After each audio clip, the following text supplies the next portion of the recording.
Hello, everyone. Cecil Martin here. Hey, this is Hunter Henry. What's up, man? This is Max Crosby, part of Raider Nation. Hey, this is Ross Tucker, former NFL offensive lineman. Hey, it's Tyler Lockett of the Seattle Seahawks. Hey, this is Jerry Judy, wide receiver for the Denver Broncos, and you're listening to the Full10Yard NFL podcast.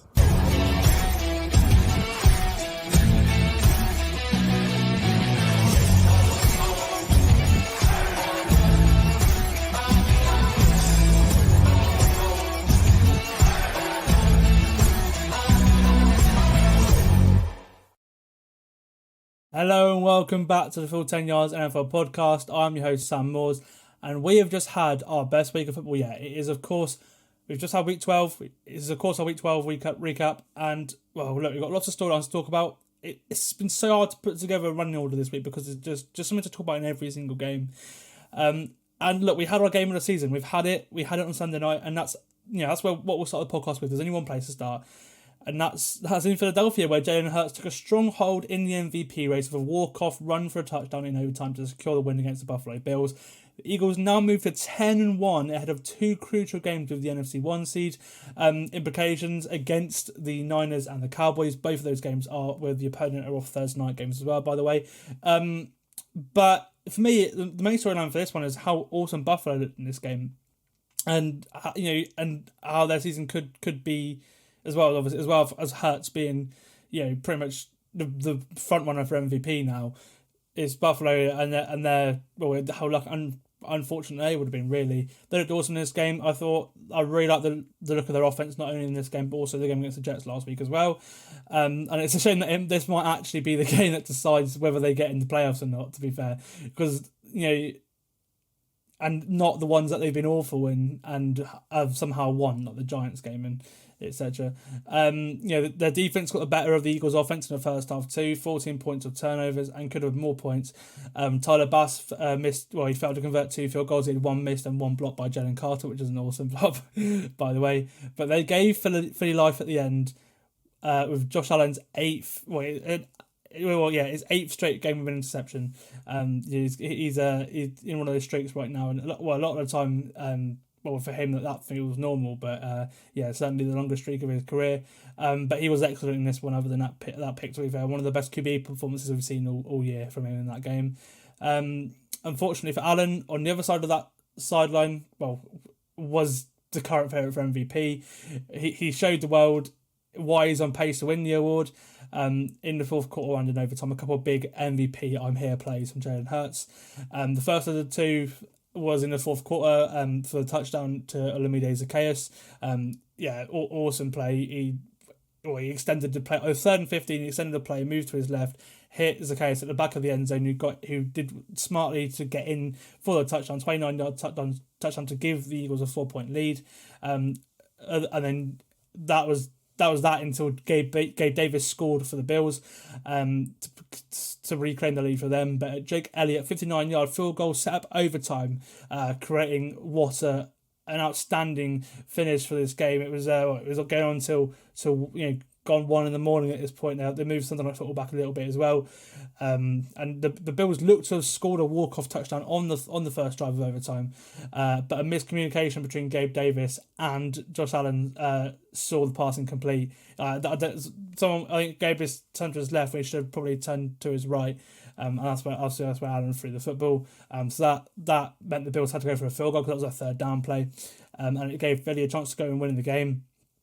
And when it did, Jalen Hurts, he scored in a run option play.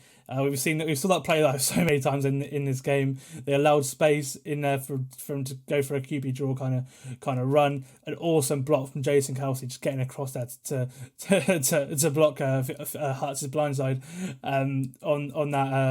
on that run as well. And look, fair play to Kelce as well, because he won and almost lost this game for his team as well, because he had that block, but also they had 2 false starts in the fourth quarter that luckily for Hurts he could complete that 3rd and 15 pass to Zaccheaus. But had he not, that would have been a completely different story. So a bit of a redemption up for Jason Kelce there. What a run from Justin Hurts from Jalen Hurts. I'm thinking about Herbert too much with his performance on Sunday night.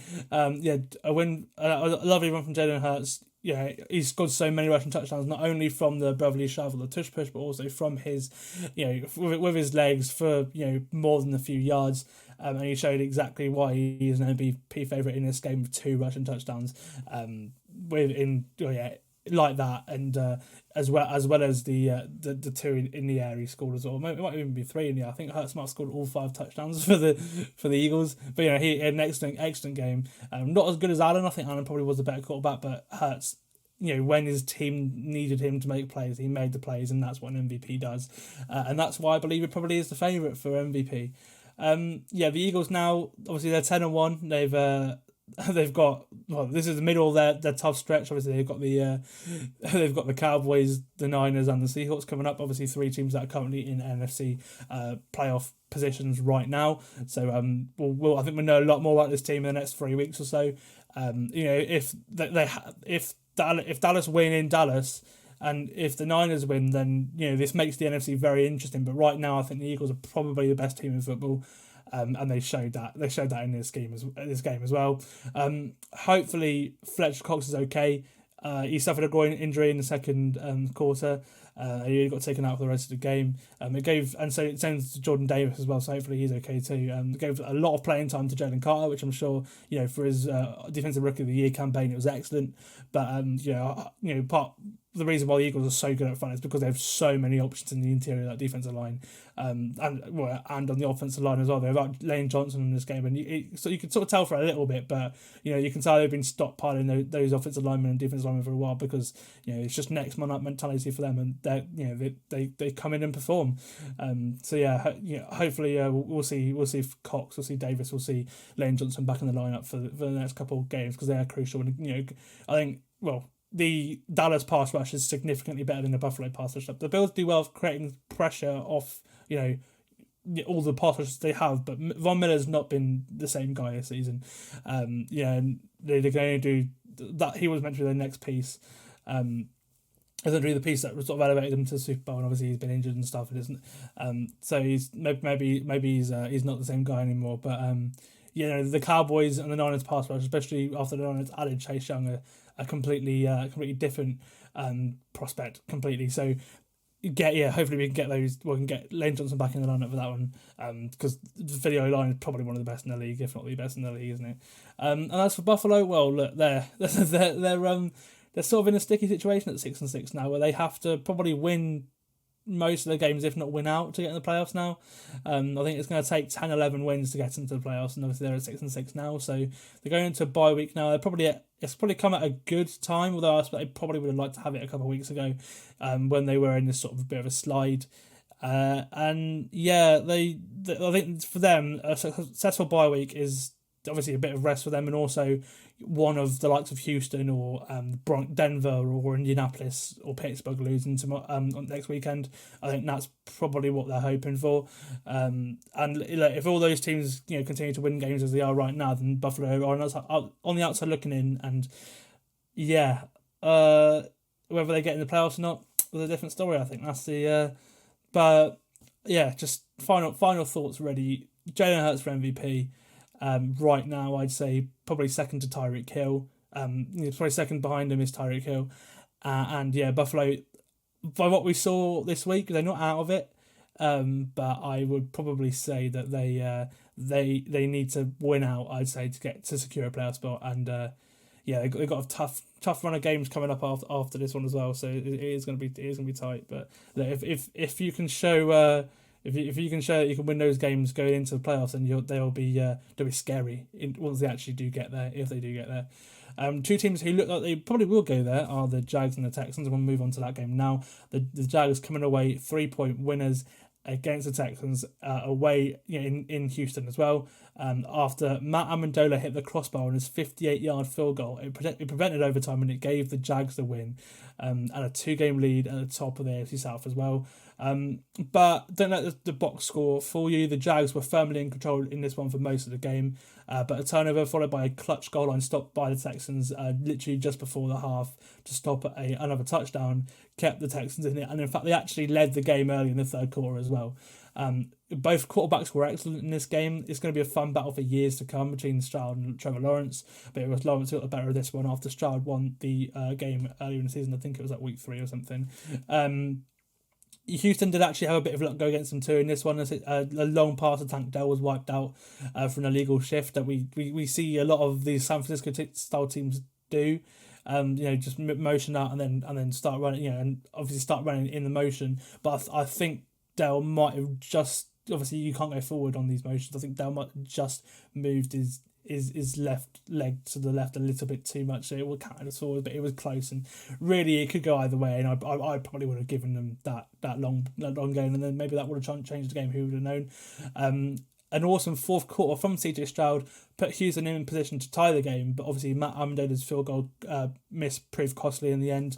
Remember, he's a replacement kicker for Kaimi Fairbairn, who's on IR. I think he's coming off IR this week, which is why Amendola got waived, and they added Derek Barnett, the pass rusher, yesterday. Or I'm looking forward to seeing him in the Texans D line actually, because him, they got a nice rotation going on there with Grenard and Will Anderson. Adding Derek Barnett in there, obviously former first rounder, will be nice to see for them, especially as they reach the postseason, because I think they probably will reach the postseason now. But to sort of secure it, they had to win this game. But it looks like they're going to be a wild card team because the Jags look to have got the divisional lock right now. As for the Jags offense, because it's come into a little bit of criticism recently, especially after the San Francisco game a couple of weeks ago. They had way more urgency in this game. They looked better because of it too. They didn't panic when Houston took away the run game. They just concentrated on the pass and gave Lawrence another good game in the air, back-to-back weeks in the air. Good for the QB. And there's also back-to-back weeks with interceptions for Derek Stingley now as well. The Houston number 3 overall pick from last year, obviously at corner. He's had his injury problems. He's missed most of the last 2 years, but he's played the last 3 games after getting injured in week 2, and he's got interceptions in the last 2 weeks. So that's showing a little bit of growth there, although he did allow a TD in this game too. So swings and roundabouts. As for both these teams from this game, the Jags, they're in serious contention for the 1 seed now. It's there's the 4-8-3 team, the 3-8-3 teams, and then there's the Ravens at 9-3, but they're going to a bye week now.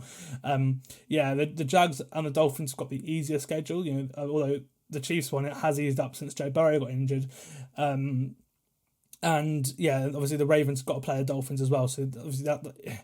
I'd probably say the likelihood is all those teams are going to be 9-3 going into next week. So you have 4 teams on 9-3 going into the final 4 or 5 weeks of the season, all fighting for that 1 seed. You're going to be one hell of a dogfight. And look, Jacksonville were firmly in there, and they showed in this game, obviously beating another playoff contender in a shootout. You'd probably say as well. The defense, they didn't have to rely on their defense to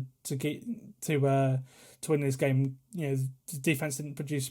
They produced so many turnovers. They weren't a big factor in this game at all compared to what they have been in other games. It was all on Trevor Lawrence, and he succeeded. So the Jags last 2 weeks have won in different ways, and they've convinced me that they probably can go far in the playoffs. It's just whether the play call, because Doug Peterson's come into a little bit of slack. He called a great game. It's not just him; it's more of a collaborative effort, isn't it? But the Jags offense had a great game, and long may that continue, because this defense is it can produce turnovers and it can confuse the best of the QBs. And then for Houston, look, I love them. Again, probably a year away, but being 6-5 with a rookie quarterback is absolutely amazing. I can't wait to see this team. When there's got so much cap room they can spend next year, it's going to be a pretty good destination for free agents, because I think guys who want to play for D'Amico Ryans and play CJ Stroud. They might even add another weapon at receiver, which, just think about how good Collins, Dell, and Noah Brown have been. Add another receiver in there, and then it's scary. The only thing, they have to keep hold of Bobby Slowick, the offensive coordinator. They have to. he obviously he's come over from San Francisco. He's another one of those guys, as I mentioned earlier. And if they have to keep hold of Slowick because he is the mastermind behind this offense, it's perfect for CJ Stroud. And I feel like he might get some head coach interviews with how good he's done of a job with this offense this season. So hopefully if they can keep hold of Slowick for another year, they can really go and have a go next year.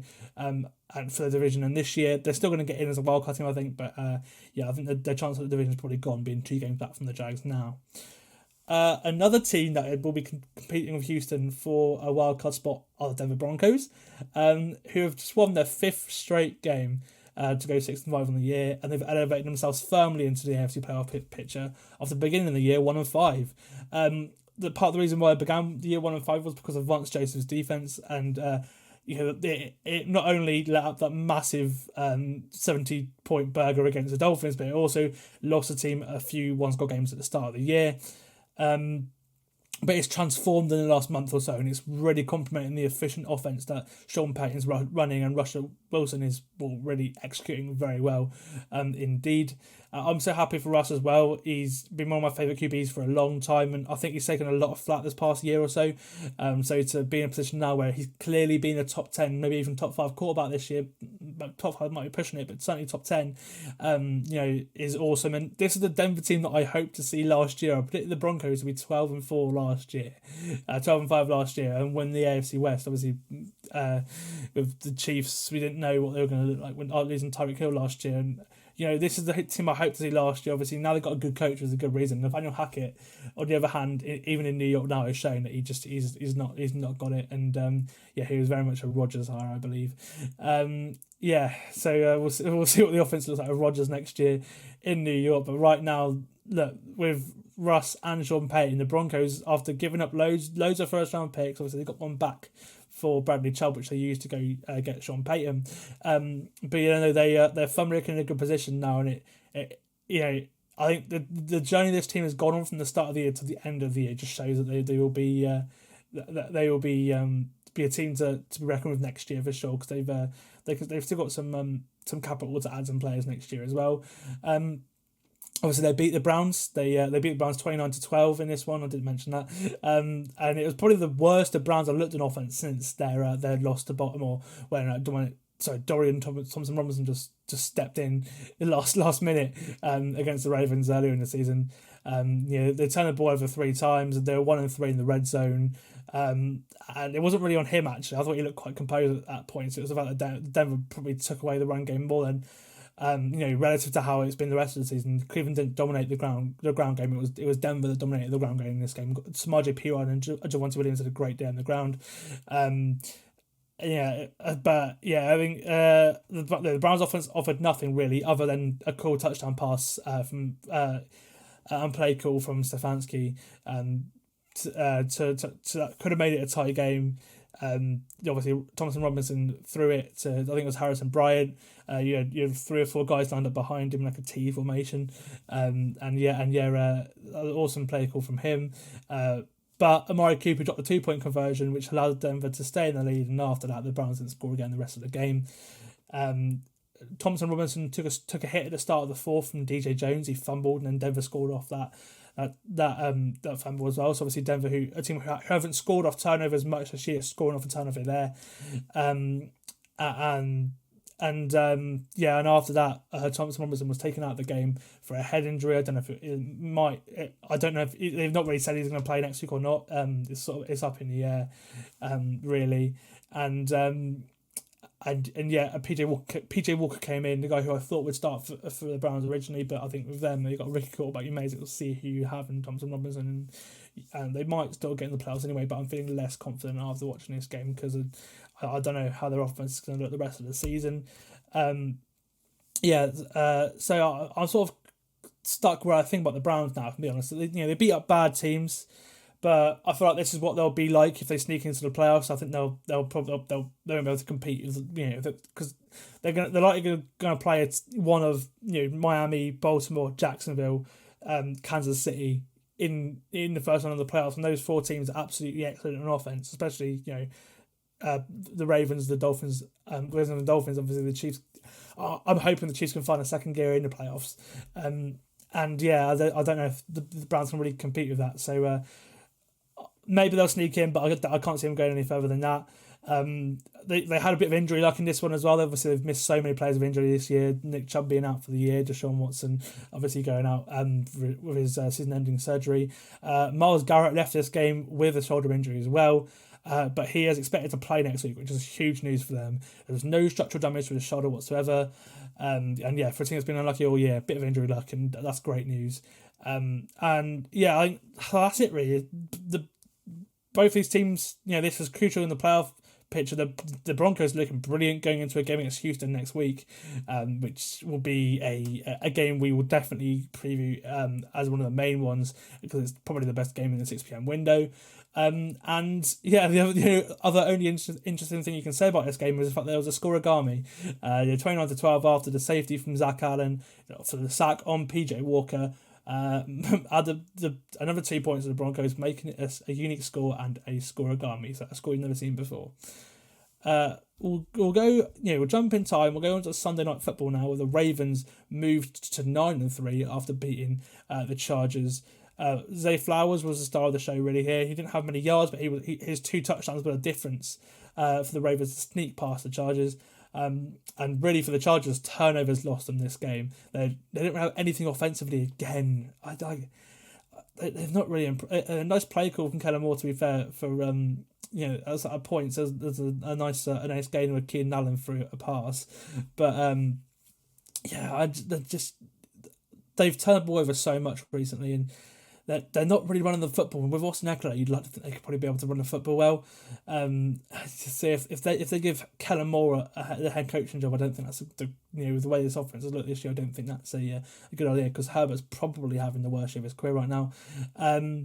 He had an interception and a fumble in this game, but again, I don't think this game was his fault. I think it was more turnovers. Eckler had a fumble as well. Keenan Allen also had a fumble.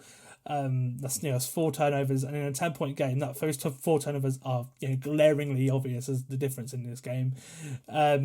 Justin Tucker also missed a 44-yard field goal to allow the Chargers to take the lead with 2 minutes left in the fourth quarter. But fourth quarter, Herbert, I've had my critics, couldn't produce anything. The Ravens went on and scored in the next drive with a cool rushing play from Zay Flowers, who did the penalty celebration and the Ronaldo Sue afterwards to put the Ravens at 9-3 and in possession of the 1 seed in the AFC going into their bye. And what position for them to be in. For the Chargers, unfortunately they just need to hit reset. I don't know, there's so many factors going wrong as to why these teams are losing the games. I don't think it's a defense. I'm telling you, I don't think it's a defense. If I'm being honest, the defense has played good the last 6-7 weeks, compared to how it has done the last 2-3 years of Staley. It's the inconsistencies on offense, and I think obviously the lack of skill position players, which you can't criticize Herbert for, because he's lost Mike Williams, Josh Palmer. They benched Quentin Johnston in this game as well, their first round pick, who's been horrendous. So it's basically just Keenan Allen and Austin Eckler, and obviously once people know you're going to throw to Keenan Allen, they're going to try to take him away, and even with that, he got 100 yards in this game. So I think, I don't know. I'm not going to criticize her, but I can't really criticize Steady either. But I think there needs to be some sort of reset in LA, and I think it'll be Steady who goes. And I think they need to get an offensive head coach. I think Jim Harbaugh was perfect here. Honestly, get him in there.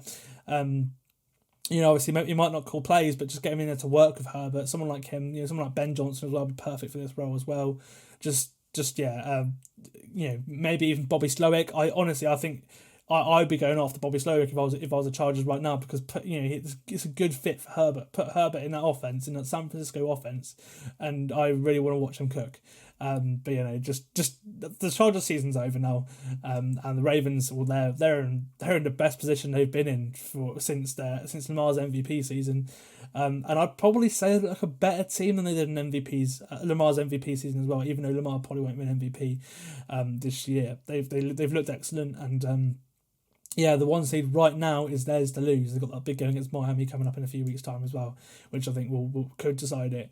But Baltimore excellent, their defense excellent. Their offense wasn't as good in this game. It's a fair play to the Chargers defense, but Baltimore for sure. Can't wait to see the rest of the year.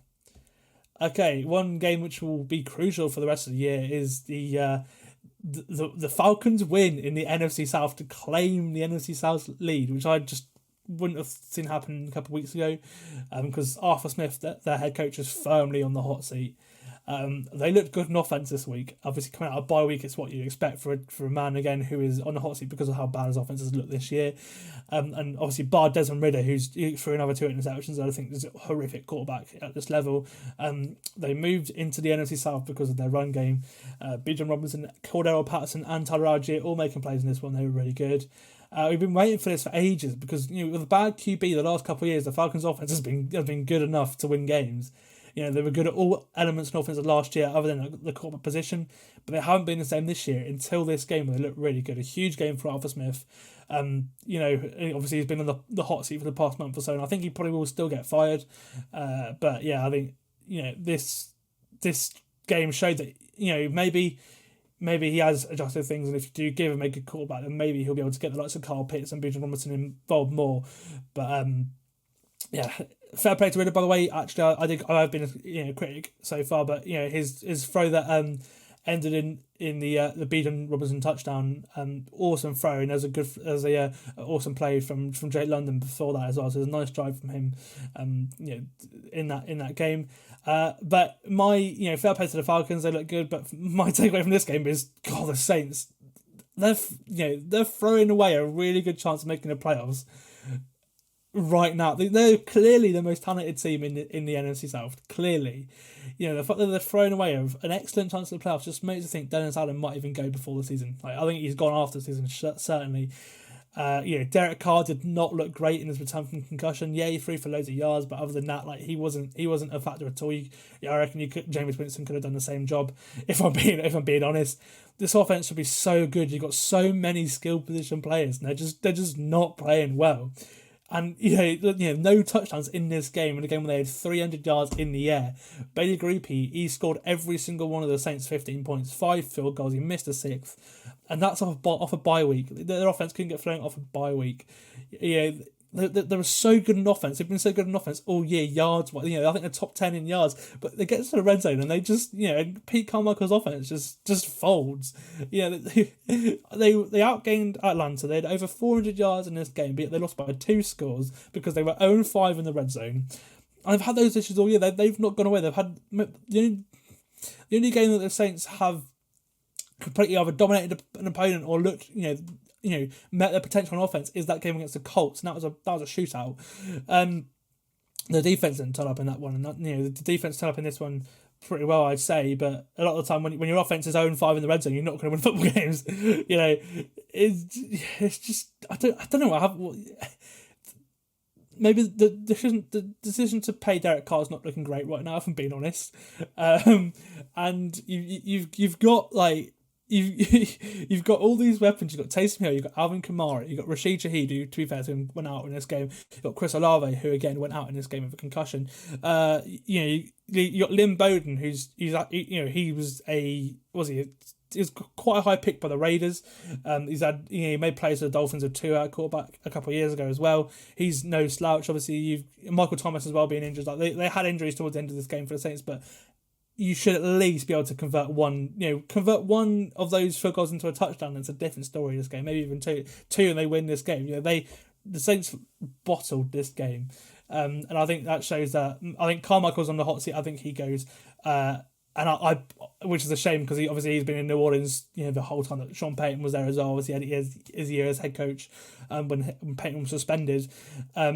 And yeah, I think Dennis Allen has gone as well because although his defense has been excellent this year, I think this offense has been so incompetent that something has to change, and maybe they go full reset because the Saints should be winning this division easily. You'd like to think. Look, at least we had one of the best uniform matchups of the week in the or probably the best as well, with the Saints color rush going against the Falcons throwback. What the red helmets, obviously that Michael Vick numbers, that jersey just makes you think of Michael Vick, the throwback jersey for the Falcons, and then the Saints color rush is awesome, just makes you think Drew Brees, Alvin Kamara, and yeah, just I don't know. look, both these teams are still alive, and one, I think probably the way the Bucs have been this year, one of these teams will be in the playoffs. They're both at 5-6 right now. The Falcons having the advantage. Obviously, they play each other again at the end of the season. So, if the Saints do win the game in New Orleans, and it's a completely different story. But God, both these teams have so many issues, and one of them's going to be a playoff team. I think just shows the state of the NFC South. But I honestly think actually, even though one of them is going to make the playoffs, I think both head coaches are fired this year, which I think just says something about the NFC South and the Saints and the Falcons, to be honest with you. Okay, we'll go over to the AFC now. Another division tie, all AFC North tie, where the Steelers came out on top against the Bengals. A key game again in the AFC wildcard race. And their offense looked really good. Not really good, but it looked decent, especially in the second half. They played really well against backup QB, and then the defense played really well against backup QB for the Bengals, Jake Browning, as expected, because they're one of the best defenses in football, especially at taking the football away and getting sacks as well. But it was the offense. It was the Pittsburgh offense that was the story of the game here. And they were really good. 400 yards on offense. Didn't do that once in the Matt Canada era. I don't think about how long he's been there in Pittsburgh. They outgunned an opponent for the first time this season, according to CBS. And Kenny Pickett was PFF's second highest graded passer this week. And that was behind Dak Prescott, who had one of the best grades of all time on Thanksgiving night against the Commanders. He had his joint career high big time throws at 4. He had 0 turnovers while he plays. Obviously, he had the second most passing yards in a game in his career as well. If he didn't get the touchdowns we would have liked for, he got the one, but mind blowing stuff. How you take away Matt Canada, and Kenny Pickett looks brilliant with the collaboration effort that Pittsburgh have got calling plays right now. I thought they looked really good offensively. Obviously on the ground, Najee Harris had another good game. Jalen Warren made an impact in the passing game as well, a few carries in the running game as well. The only thing really, you got a bit of drama with Deontay Johnson, who was beefing Minkah Fitzpatrick last week, and now he didn't even attempt to recover a fumble on offense. So maybe there's something going on there. Maybe they don't retain him, because I think he's a free agent at the end of this year. But I mean, maybe he was frustrated because he didn't really see the football, because it was a Pat Frymouth game, over 100 yards in the air. Awesome game for Muth. Obviously, he's just come back off IR a couple of weeks ago, and he's a real factor for the Steelers. Probably their best offensive player, I'd say. He probably is their best offensive player, other than maybe George Pickens. I love watching Pickens play; he's so good. And he's got the spectacular catch in him as well, hasn't he? The Steelers, if they could play like that offensively the rest of the year, then maybe they will get my 11-6 prediction that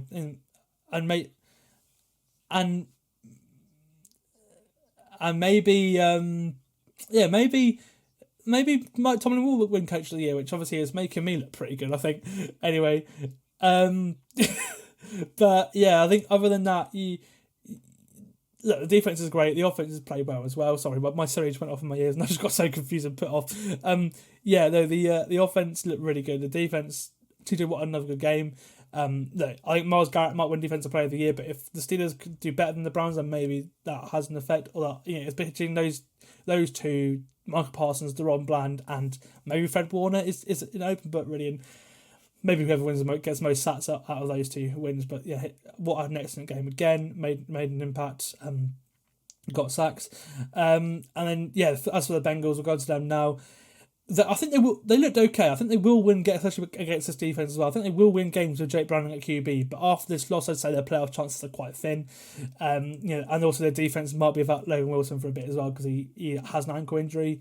But the offense, actually, I think they got Jamar Chase involved. T. Higgins is coming back off injury next week apparently, although I probably would rest him. Saying that, actually, he's a free agent, so maybe you do play him and try get his price up or something, so then you don't have to pay him. I don't know.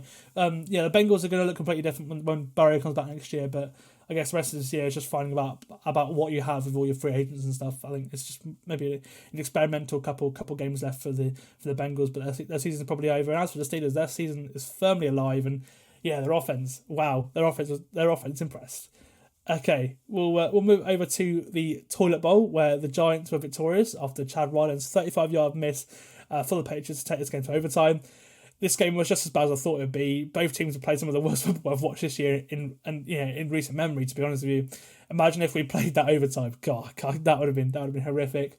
With the loss, New England have 4 games with 7 points or less this season, which is mental because in the entire Tom Brady era, the 20 years or so, they had 5 in that entire era. So 2-9, they're firmly in number 1 pick contention now. I actually think Belichick probably deserves to be fired with the way he's handled the offensive side of the football since Brady, and actually before it as well, because his draft picks before Brady were absolutely horrific. He keeps flipping between Mac Jones and Bailey Zappi. He gave both a half in this game, but they have no skill talent. They only have a run game, and they actually run the ball well. As actually to be fair, actually they had almost 150 yards on the ground between Zeke and Ramondre Stevenson, touchdown in there as well. But yeah, honestly, I think Belichick, he probably deserves to be fired with the way he's neglected the offensive side of the football, because it's an offensive league now. It is. I'm sorry, Bill, but it is. And if he gets Caleb Williams, or I think he goes in New England this year. I can't see him staying very often. I just don't think his style of coaching works anymore. But if he does stay and if he does get Caleb Williams or Drake May, there's 2 excellent talents that. I don't really want the Patriots staff to waste, and also as well, I kind of want them to go to the NFC because there's so many quarterbacks in the AFC. Just shake up the NFC, make it interesting. But with them and the Giants, they're sort of playing their way out of a quarterback, which I don't really think is a good idea, if I'm being honest. Like with them, Tommy DeVito doesn't look any different to Daniel Jones, and this is a guy they're playing over $30 million a year, and that's an issue. That's a really, really big issue. The fact that a rookie quarterback, from Div 2 in college is looking just as good as Daniel Jones, and probably actually better than Daniel Jones. Actually, he's won a fair few games. He won 2-3 games now that DeVito's won. Obviously 2 in a row for the Giants, and they're now at 4-8, and still probably alive in the NFC wildcard. They won't get it, but they're still alive right now. And Patriots. Oh God, Patriots has been horrific this year. But Oh, also, another thing with the Giants as well, this is a weird thing. Their defense obviously has played brilliant all year, but there's been a bit of a rift between Wink Martindale and the head coach Brian Dable. We've seen that reported all weekend, and then the defense played so well that Dable gave Martindale the game ball. So we'll see what happens at the end of the season. Maybe one of them moves on or something. But yeah, I think that one, that's a bit of an interesting thing to watch there, for sure. But Giants defense is what's kept this team alive.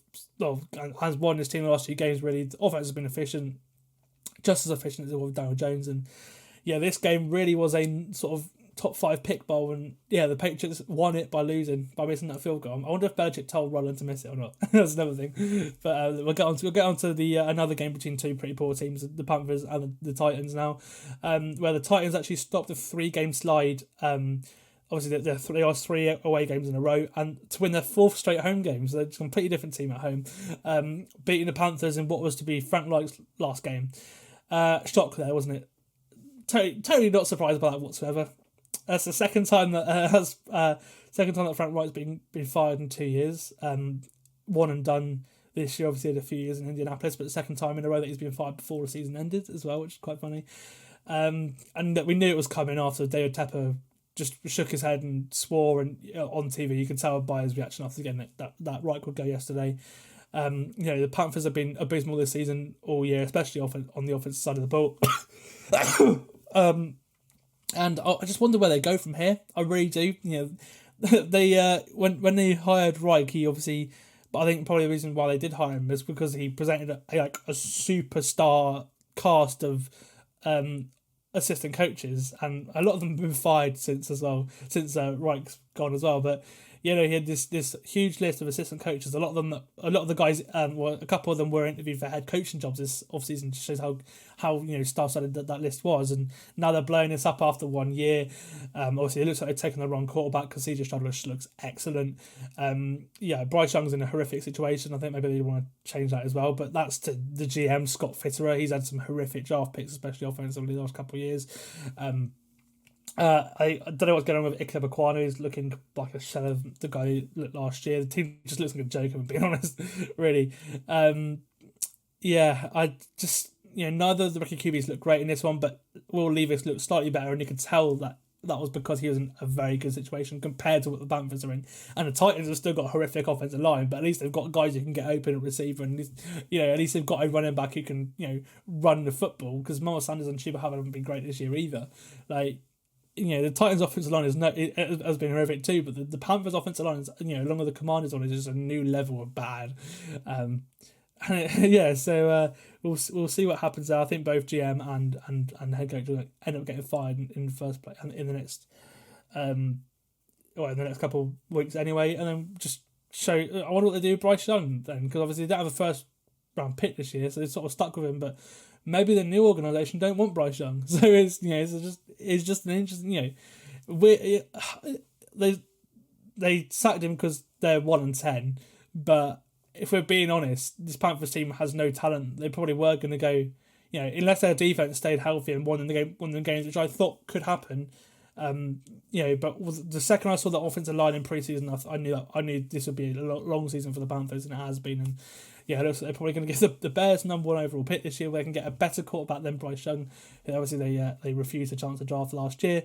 The Panthers are just a bit of a joke right now, and they look they're probably going to be a bit of a joke next year as well. By the if I was to have a guess right now, certainly Derek Brown, Brian Burns, I expect, but maybe even JC Horn, they'll look to move on from this offseason. I think just full reset. You may as well and try and start from the beginning, which I feel sorry for Bryce, but I think that's probably the way to do it, because they've been stuck in limbo for so many years, and now their team is rotting, if we're being completely honest. Okay, we'll go over to Reich's old team, the Colts, who were victorious, who went to 6-5 on the year, and they've moved themselves into the wildcard hunt by beating the Bucs 27-20. This game was exactly how I thought it would be, and I loved watching it. It was a full Gardner Minshew and Baker Mayfield experience. Good plays, bad. I'm big fans of both. Big plays, turnovers. I loved it. A close game too. But what won this game was the Colts with having a 3rd and goal tackle on Baker Mayfield with 4 minutes to go. He was scrambling. He couldn't find anyone open in the end zone. And Samson Ebukon strip sacked him. So they stopped on the 3rd and goal, and then on the next drive for the Bucs, they had another drive. Samson Ebukon strip sacked Baker Mayfield, and that won the game for the Colts. 2 awesome plays, 2 awesome defensive plays, with the Bucs having 2 drives to go win the game. Other than that as well, the Colts actually ran away for the Bucs defense that were without Levante David too. 155 yards and 3 touchdowns. Both Jonathan Taylor and Zach Moss looked brilliant. And I honestly, if the Colts look this good the rest of the year, again, they could sneak into the playoffs too. They've got a quite nice schedule too, that they're firmly in the hunt. You think the Bucs season is probably over at 4-7, but with the NFC South, it might not be at all. They've still got to play 4 division games as well. So if they win 3 or 4 of them, then they might get into the playoffs at like 8 and 9, 7 and 10. Which again, just wow. Obviously, hopefully Baker Mayfield plays in those games. He got hurt. He came back in, but he's questionable right now with a ankle injury. Hopefully he does play, because after he got hurt, he probably played his worst game of the season, but he's looked so good all year that I hope he can continue to play at a high level the rest of the year, or at least a high level for Baker Mayfield the rest of the year. And look, after the Colts, if Richardson was in this team, I think they'd be awesome. We were talking about how good both Richardson and Stroud are, as we were at the start of the year. But for me, wow. Colts are firmly in it, and if that run game and defense in the playoffs could really trouble some teams. So they certainly put out a statement in this one against a good defense, albeit probably about one of their best players. Okay, 3 more games to finish off. We'll go over to Vegas now, where the Chiefs came from behind to beat the Raiders. They scored their season high 17 points in the second half. They got they got over their little bit of voodoo to do that. The Raiders got out to an early lead. Obviously, they controlled the ball in the first half. They were up 14-0. The Chiefs had nothing offensively until the end of the first half, but they found another gear in the second half, ending the second half woes with Isaiah Pacheco, Rashee Rice, Travis Kelce all having huge days. As the Raiders fell away in the second half, they were up 14-0 early in the second quarter, and scored 3 the rest of the game, losing 31-17. A bit of an implosion from them. As the Chiefs turned up, they fell away, and suddenly it was a 2-score game before you knew it. And the Chiefs were in complete control of this one. We'll start with the Raiders. At least for them, Josh Jacobs looked really good. He had a 63-yard run for a touchdown. He looked good for the first time in ages as well, over 100 yards on the ground, 5.5 yards per carry as well. Aidan O'Connell looked all right too as well. I think Aidan O'Connell probably looked better than Derek Carr this week, which is interesting. Sixth best QB this week according to PFF. He had a pretty good week as well. As for the Chiefs, Mahomes didn't really have to do much this game. It was more of an Isaiah Pacheco game, and Mahomes finding Kelsey and Rice when in the key spots. They took out on Mahomes' hand. They gave it to Isaiah Pacheco, and he ran all over the Raiders, and they looked pretty dominant in that way. The defense for the Chiefs was excellent in the second half, as it has been all year. Devontae Adams had a big play at the start of the game. Obviously, that set up the touchdown, the first touchdown for the Raiders. And after that, they completely took him away. Obviously, the Chiefs were very good at taking away number one receivers. Devontae Adams was number one receiver. The Chiefs eliminated him after that touchdown play at the end. At the start of the game. And yeah, I think the defense, it's been good all year. I don't see that changing unless they lose someone like Chris Jones. Even without Nick Bolton, they're still playing very, very, very good defense. And the offense, they showed encouragement. They encouraged me in this game. Obviously, no points in the second half already all season, and they scored 17, the season high straight away in this game after that disappointing loss to the Eagles last week. So hopefully they sort of turned the corner.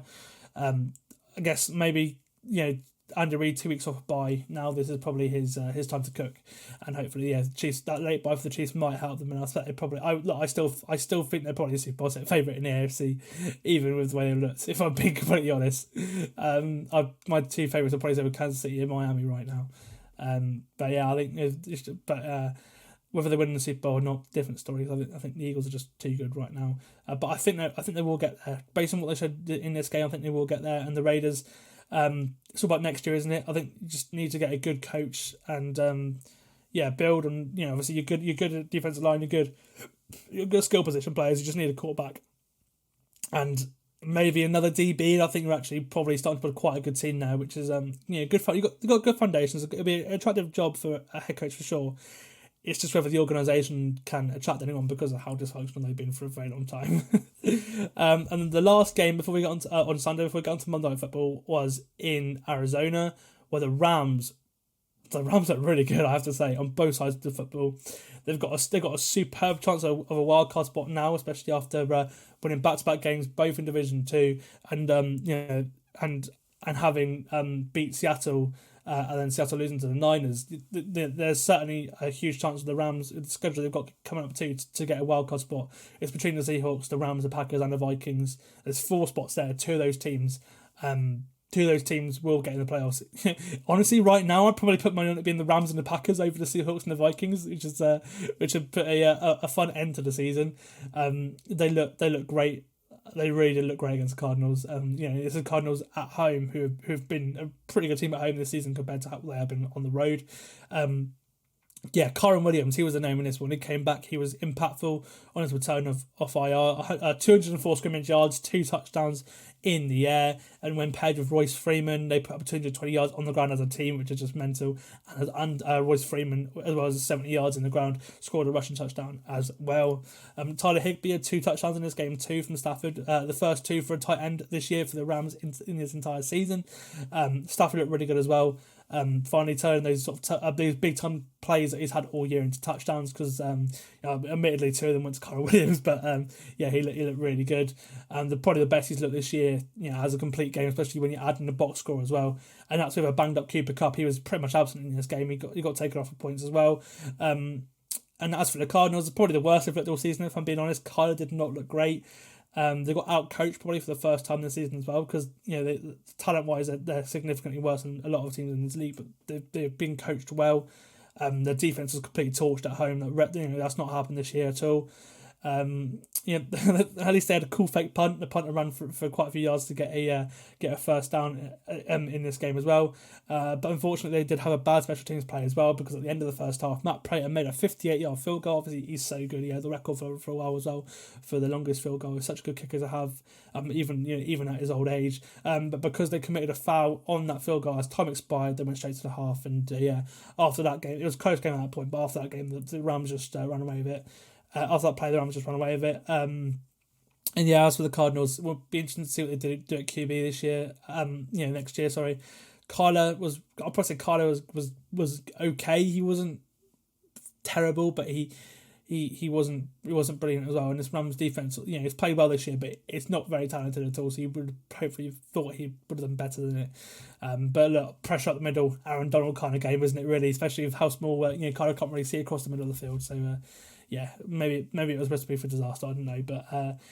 I don't know what they do with Kyler Murray. If they don't keep Kyler up, if I'm Chicago, actually no, not Chicago, but if I'm Atlanta, if I'm Tampa Bay, if I'm who else needs a QB in the NFC, the Giants, someone like that, I'll go get Kyler Murray if I'm being honest. There's so many teams in the NFC that could do with a quarterback, and I Kyler is certainly a serviceable starter, and I think he when healthy, obviously, when he's just come off a big injury, when we'll give Kyler a whole off season, I think he'll be really good. And especially we've seen that he's the first couple of games he's come in, he's made a big difference compared to Josh Dobbs, behind a good offensive line. This Cardinals offensive line has been really good this year compared to what it has been in previous years. We'll see. But they unfortunately did not look good in this game. And then we'll finish off with Monday Night Football, which I probably should have just done this podcast. I wanted to wait for a whole slate and do a podcast on Tuesday, but I probably should have just done it tomorrow and just left this game because this game was horrific. Yes, the Bears won their 4th game in 7 weeks, and to really sort of obviously now they've got the number 1 overall pick pretty much guaranteed from the Panthers, they can win games, I guess. But after a horrific start to the season, they've won 4 games they've won more games than they've lost in the last month or two. Did it in ugly fashion again, winning 12-10 against the Vikings. Not scoring a touchdown, but at least beating their division rival. It's the first game, this one, that Josh Dobbs really showed his inefficiencies as a passer. They've been evident because he's got away with so many turnovers this year. He's one of the worst turnover play percentages, especially compared to big time throw percentages this year in the league. But he's made so many plays with his legs for touchdowns that he's won games, and he's looked quite good as a package this year, but as a passer, not so much. He had 4 interceptions last night. It could have been 5 as well after Jalen Johnson dropped his 2nd interception for him. That probably would have been brought back for a pick 6. The Chicago defense stepped up really. They looked quite good against the Vikings offense that has, again, scored a lot of points, been in the top sort of 10-15 point scoring teams this year, all year, even with Josh Dobbs. So the Vikings didn't look great at all on offense. The defense looked good. It frustrated Fields for a bit. They kept their offense in it. They allowed Dobbs to hit Hawkinson for a touchdown to take the lead with 5 minutes left to go. But Justin Fields led the Bears to a field goal drive with just over a minute left to a big time throw across the middle to DJ Moore to win the game. And that shows to me that again, last night I thought Fields looked really good. He turned the ball over 3 times and still was had an excellent game. I thought 2 times. He fumbled twice. Obviously Dobbs could have fumbled turned the ball over 5 times. So a bit of a level was there, but he was by far the best quarterback in this game. If I'm Chicago, I keep Fields, but I don't think we'll do it. Minnesota now, they had to win this game really for the playoff pitch because they got teams behind them now. Obviously, they had a 2-3 game lead, by the seams of it a couple of weeks ago. But now after 2 straight losses, obviously after their big win streak, they're at 6-6, and the Packers could beat them to the playoffs at this point. Obviously, it's got to play at some point this year, so we'll see how that goes. But that game's going to be absolutely huge, and you got the Rams behind them as well as maybe an NFC South team. If anything, all this Monday night game, as bad as it was, is blown the NFC playoff picture wide open, and I'm absolutely loving that. So we're on the podcast on that point. I've been Sam Moores. You've been listening to the 10Yards NFL podcast, and I'll see you on Friday for our Week 13 preview. I can't believe it. What a week this was. I hope next week will be just as good because, we certainly had some fun this week. It was great to watch these games on Sunday, and it looks like we've got a new frontrunner in the MVP race.